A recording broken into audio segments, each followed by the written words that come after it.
summer night. Blood on my head and blood on my hands, and we're gonna make it home with deer in the back. Yeah!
Welcome to Undergroundopolis, everybody. Brought to you by StreamYard, Anchor, and viewers and listeners like you. If you would like to support this show because you like it, you can go to anchor.fm/Undergroundopolis. And I know it's difficult to spell, but and you can support this show for as little as 99 cents a month. If you still want to help us out, you can always hit that thumbs up button right below the video on YouTube or on Facebook or on Instagram, everywhere this is viewed. Tonight we are starting our first installment of the coverage of the Good Vibes and Tribes Music and Arts Festival, Kings Mountain, Kentucky, June 9th through I think it's the 9th through the 13th. I really wish I write these things down. But that's my birthday weekend, so if you're there and you want to get me drunk, that's fine. Our first guest for the installment of the Good Vibes and Tribes, I'm just going to keep saying it. I'll let them introduce themselves. Hold on here. I got the microphone on mute. There we go. Tell us who you are, where you're from. I'm Ned. My real name is John Barnett, but everybody calls me Ned because my band is called Ned. And I live in Richmond, Kentucky, and we've been jamming since about probably 2014 under the name Ned. I mean, that's really all I got for an intro. The name's Ned. Well, we'll start with the easy questions, as always. No big words, please. No 50 cent words, man. If you saw somebody on stage live or even on TV or anything like that, and you said, you know what, I want to be a musician, who would that influence be? And it doesn't have to be just one. Oh, dude, that's hands down Kurt Cobain. You know, his energy, what he stood for, you know, everything that he done, you know, it was for the greater good of somebody else other than his own. And, you know, that's kind of the way that I try to do things, because back in Breathitt County, we had a whole bunch of very successful bands just leave us, you know, and we would reach out to them, and they got a huge head, you know, and they're like, nah, we don't mess with local bands or whatever. And that really started us, you know, doing Bloody Breathitt Studios. It was a way to get people, you know, together and build communities, to build a music scene in Jackson or Eastern Kentucky, and, you know, spread, you know, throughout the whole state. Unfortunately, I had to move away from Breathitt County about 2017 because my grandma passed away. I opened a business. It flopped. It was called Ned's Grand Ole Music Store. And the straw that kind of broke the camel's back was my best friend James. He passed away. He due to an automobile accident. And I was like, you know, I don't really have nothing else here. You know, I did have my dad, and you know, he still lives down there, and he's kind of landlocked because he owns property and stuff, you know, but I had to find some other ways and means to support myself, or I was going to end up just like most of the people who stay in Breathitt County, either living night to night through other people's homes on drugs, or going to jail. And I'm not saying that's everybody down there, but that is a huge majority of it. And they'll never fix that problem until they address it. So, I mean, that's kind of, my thing. But back to the original question of, what inspired me, just being in an isolated area like that, it made me feel, I don't know, it kind of feel, me and Kurt Cobain, we was kind of on the same level as far as where our opportunities, could grow at. And where he lived close to Seattle, and he also had more people doing music there, he had a little bit better chance. But in Eastern Kentucky, there wasn't that many people, especially doing the style that we did, which, became later known as, to some people, Appalachian grunge. It's kind of like a southeastern swing type music, but it's heavy as hell. Do you have are you the majority songwriter, or do you collaborate? Do you guys have a process you use to write your songs? Well, we want to collaborate with all artists in the band, but band members come and go, and we've known that they've come and gone for like 2 or 3 years. And I've been, the original NED in this whole project, so I've kept it going, and I found bass players, or I found drummers, and here we are now. We're touring Louisville, we're touring Cincinnati, and it's been really good for us. I consider it more like the second generation of NED, because the first generation is all its own. That's when we was back home in Eastern Kentucky, and we was touring Eastern Kentucky. But now it's like the second generation, and we're trying to grow and get bigger, and actually, I don't know, become more like a band in the scene. I guess, instead of just an independent band just playing for the fun of it. We got a purpose. Right on, man. Right on. Let's see. Lost my place again. Oh, you're good. Can you tell us about your favorite show you played? There's been a couple favorite shows. I think I added them all up here about last year when we did Metal on the Ridge, and Metal on the Ridge would have been my 100th show. And we probably did maybe 20 since then. I don't know. Last night was pretty fun. We played up at the Air Devil's Inn up there in Louisville, where you're from, and it was a killer show, man. It was promoted by Biohazardous Records, and I mean, there was a bunch of good bands on there. It was us. It was Pharaoh Hound. They come all the way from Fort Wayne, Indiana, and then there was Untold Relic. And we had Untold Relic at Metal on the Ridge last year, and they was really good, man. And all of them guys are awesome people. And if you ever get a chance to go see them or hang out with them, go do it. I'm telling you, it's worth it.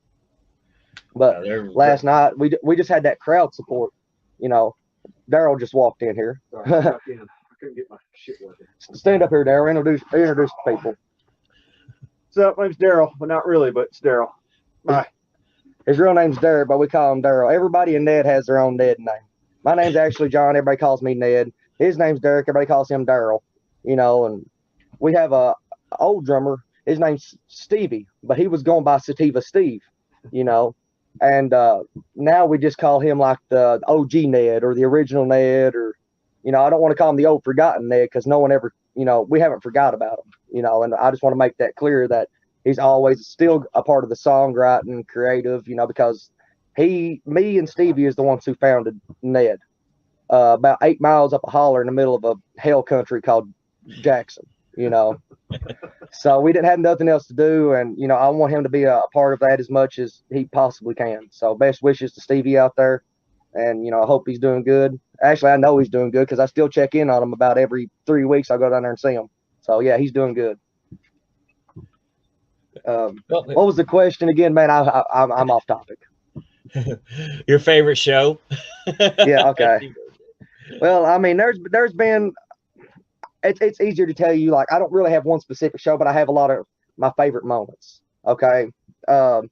We played up at the Sirens Club one time, and I had this guitar that this pedophile bought for me when I was a kid. And, some stuff happened, and he went to jail, and I had this guitar, and it just had like an aurora about it. I didn't want to play it or anything, so I grabbed it one day and I carved in the back of it with a screwdriver, "Kill all pedophiles." And I held that up at the end of the show, and I smashed it at the end of that show, you know, to relieve that guitar of its demons and everything like that. It almost like released it, you know. If you would have had like any kind of like ghost sensors or UV things there, like you would have seen like a spirit come up out of that guitar, and you know, I put it back together and it works, so it's okay. You know, I just hurt its feelings. I think I may have watched that video. Yeah, it was at the Sirens Club, man. It was the very first show I think they did at the Sirens Club, maybe Hellfest 2019 or 2020. I think it was 20. Because we played 18. I think you played 18 too with us.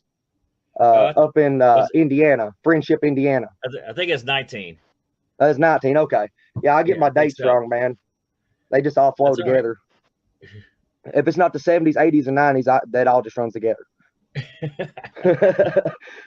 But yeah, that was probably one of my favorite moments because I've wanted to do that forever, but I don't believe in smashing guitars to be smashing guitars. I would rather give it to somebody that wants it to learn how to play, not smash it. But there was something about that guitar that I just couldn't give it to another kid. I couldn't give it to any person, you know, knowing the history behind that guitar. Right. Metal on the Ridge, I put an unnamed company shirt on a stick, lit it on fire, and, you know, was holding it around, you know. That was pretty cool. And then the last show, last Thursday in Lexington, I was playing this guitar. It was my backup guitar. And the strap kept falling off of it, you know, and I was like, fuck it. And I just chucked it, man. I chucked it off the stage, just grabbed my other guitar and just kept playing. So, yeah, that's probably like my 3 favorite moments, really. Bad to choose. Well, here's the counter question. What's your least favorite show? My least favorite show is any show that band members don't take it seriously. Any show could be a shitty show. But the worst show to date is Artificial Hatred, Metal on the Ridge. What was it, 2020? Or no, 2021, last year. Yeah, that was a shitty show, man, because I paid a lot of money to have video, good sound, and everything, and members just didn't take it seriously, and I'm not ashamed to say that on camera. You know, they know they didn't take it seriously, and that's why some of them are out of the band now, and that's why we took a hiatus, and, you know, we're coming back, and we got some new members. We got some old members coming back that's not shitty members. So it's going to be a really good time, man. I believe we're going to our first show. I think it's going to be here in about 3 weeks, 2 or 3 weeks, at the Battle of the Bands that Biohazardous is doing at 21st in Germantown. Yeah. Ned's playing on the first date. Artificial Hatred's playing on the second date. You know, and if we win out of one of them two or whatever, we're going to go on to the third date. But I mean, each band, I don't know if you've heard both probably. There's completely different sounds and, you know, different members and stuff like that. So I mean, and I take both bands as seriously as the other. Not mentioning my third band that I have out that I haven't mentioned to anybody yet. The only thing I'm going to say, it's black and death metal.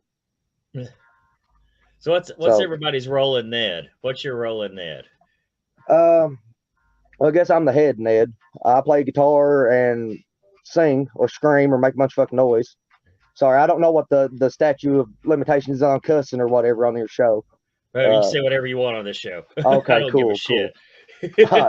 I figured you didn't, man, with all the dirty comedy songs you make, but I didn't know who was watching. Daryl, he plays the bass. He thumps like a motherfucker. And then we're kind of in an awkward drummer situation right now. We have our old drummer, Logan. He's kind of like a fill-in drummer when we need one. And then we also have Jake from another band called Euclid. He's also a fill-in drummer. And we've been playing a lot of shows with Jake, and, you know, I kind of want him, you know, to commit with Ned, but not if it's going to hurt his other band, because I don't believe in hurting other people's stuff for my own. So if there's any drummer out there that wants to play in Ned, let me know, and we will work out something. We're from Richmond. We practice in Richmond. We're probably going to do it, I don't know, 2 or 3 times a month to start out, and then we're going to start replacing like practices with shows and just over time. So if there's anybody out there that can, you know, play drums, just hit me up. I don't really have any selling pitch for that. You know, if you want to play drums, hit me up. Well, how many songs do you have out? Do you have full records out? Or I say records, but well, yeah, I guess you could say records or releases, compilations of songs that you would consider albums, like a collection of songs. I'm currently, where's my black folder at? I think we're on the BBS number like 86 of Damn. albums we've released, and that's just with BBS. Before BBS, I had South Fork Studios, and I think we ended it on like 42. So like there's around 120 different albums of different collections of songs, varying qualities, re-releases, releases, live performances, singles, you know. But there's about 120 different releases from, you know, me. Well, since it is my show, I get to talk about my favorite song, which is Willy Wonka and the Meth Lab. What's the That's a story fun one. behind Willy Wonka and the Meth Lab? Okay, Willy Wonka is, it's kind of, when we first started NED in 2014, I wrote 3 songs. I wrote The Name's Ned, which is completely different to what it is now, Willy Wonka and the Meth Lab, and Ghost Pepper in the Sky. We wanted it to have more of like a psychedelic kind of sounding thing, which it didn't come out at first. And I don't know if it's come out yet, but Willy Wonka and the Meth Lab takes you on an adventure of, you know, and it explains to people in a dark, twisted way why Willy Wonka's chocolate is so addicting. How could he get the whole world to go along with this scheme of a golden ticket just to go on a tour of this chocolate factory? He got people hooked on meth. That's the only answer, you know? So, I mean, I want to say that our songwriting has came a long way since Willy Wonka and the Meth Lab, but you wouldn't have certain songs out right now if you didn't have some kind of teenage angst and misinformation in there. You know, you wouldn't have good songs. So it's just a cool little song, man. And it was one of the very first songs we ever did. And I'll tell you this, the only version that song has ever been released, besides, you know, some live tracks here and there, is I used to live in Winchester, and I come down and I recorded on a cell phone. Well, we took that cell phone video, uploaded to YouTube. Then we downloaded the YouTube video off, pulled the MP3 track away from it, and then uploaded that onto our album. So it's kind of like the same track amongst 3 different things back in the day. We was very limited on what we could have done. We just wanted to get our music out so people could hear it, regardless of quality. Well, what's your favorite song to play live right now? Probably The Swamp. We ain't been able to do it here recently. Jake's still learning it. Logan kind of knows it, but we jammed it the other day and we had to stop, and it fucked up, and it was kind of disappointing. But The Swamp, man, it's just that down south, creepy, swampy, just coming up from the ooze sound. And I can really accentuate my stage performances and stuff with that song because of the way it's wrote. That's all I can really say about it, you know.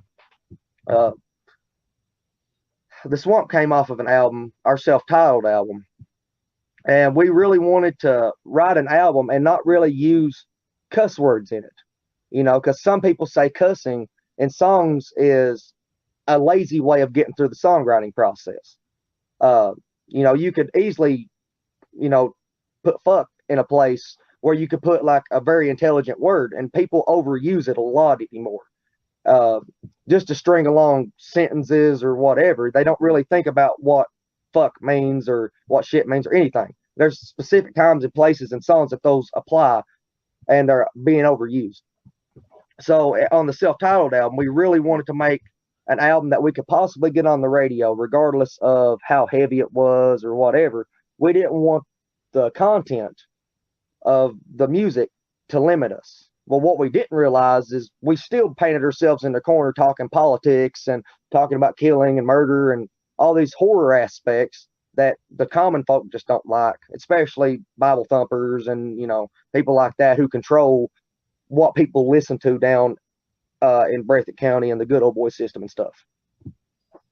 So we still got screwed regardless. Probably not, man. Well, we wrote a good album out of it, man. Yeah. You know, and And I don't know if the other people consider it good, but we worked really hard on that album, and we recorded it in a lot of different studios, and sometimes driving down the road in a car, we recorded vocal tracks. So I mean, Yeah. it was just a wild time, and the product was, good to me, but it didn't live up to expectations amongst others. So I don't know. Would you say you preferred the studio or the stage? The stage, for sure, man. Because the stage, it's almost a lawless, chaotic environment that you don't have no control over. Once the wheels are moving, the show's on. Once a wrestling match gets into the ring, they don't stop until the bell rings. That's the same way it is on stage. Being in a oh, go ahead. I'm sorry. No, you go ahead. You go ahead. Being in a studio, you just have more control over everything, and you can gloss over things. If you mess up, you can just copy and paste and edit and stuff, and it makes it too clean in some ways. Like, I like the rawness, and I like to actually hear the music. I would almost 10 out of 10 rather hear a band in their practice space than hear their album that's done in a $1,000 studio. Excuse me. But that doesn't say that music is bad, because they're both good music. Do you want a glossier, more well-defined sound, or do you want a raw, more truer sound? That's my opinion. Well, if you could work with any producer, who would that be? I'm gonna have to say Butch Vig. Very popular answer. Yeah, I mean, he was really the only one that come to mind at the time, because I don't really know producers. I like the method behind Kai's producer. It was either the first producer they had or the second producer they had. I don't know if anybody knows who Kais is, but Kais is a band, out of the desert scene over in Palm Desert, California. And they had a really raw sound, and the producer heard them out in Los Angeles and said, I don't want another producer to get a hold of this band and turn it into the shitty 80s music that we hear today. So he went out and he recorded them at their rawest, their finest, whatever you want to call it. And that's why we have certain stoner metal, and they really help pave the way for stuff like that. It's a sound all its own, and if you don't like it, you don't like it. But I don't see how you couldn't. Kais is the fucking bomb. Caius went on to become Queens of the Stone Age, and well, the one guy did, and then he Josh forbidden the Homme. other members not to play Kais anymore. So I kind of, when it comes to Josh Homme, my opinion on that is kind of strayed, just because his opinion is, if you wasn't there, you shouldn't be able to enjoy it now. And I find that selfish. I really do find that selfish, especially when all the members from Kais want to do it, but he's the only member saying, no, we can't do it. And the reason is money. He don't want to miss out on those Queens of the Stone Age concerts, making millions and millions and millions to go play with Kais. It's business, and that's just the way it runs. Oh yeah. All right. Well, what would you like to add in before we wrap it up? Starting to run out of time. I ain't never rapped anything in my life. That's my dad joke for the week.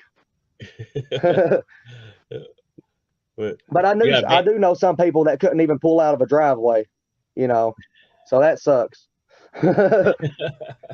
But so let me just give a lowdown of like our tour schedule and stuff, where we're gonna be playing at.